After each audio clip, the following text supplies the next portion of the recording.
When Janice left, I felt even more confused. I flipped through the photos again, staring at the extra hands. They had to be AI. They had to. We finally put the kids to sleep. Frank and I relaxed in front of the TV. "It's just so weird," I said, unable to let it go. "I know." An hour later, I went up to check on the kids and froze. Isabella was, as usual, sprawled across her bed in a chaotic fashion, her hand hanging over the edge of the bed.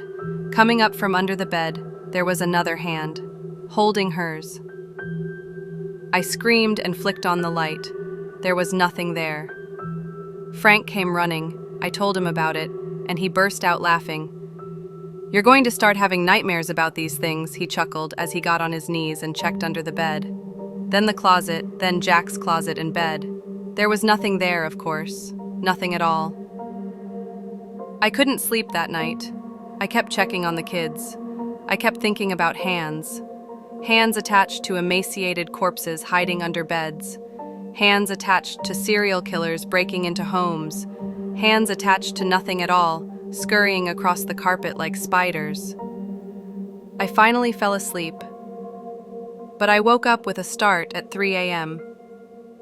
As I shook off the fog of sleep, the first thing I noticed was that Frank was holding my hand, something he never did while we slept.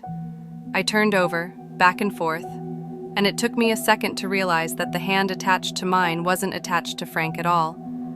I screamed, and the thing seemed to disappear in the shadows of the covers. We checked everywhere, everything. There was nothing in our room, nothing in the house, but my own hand was pulsing with pain, and 5 bright red scratches were across the palm, bleeding.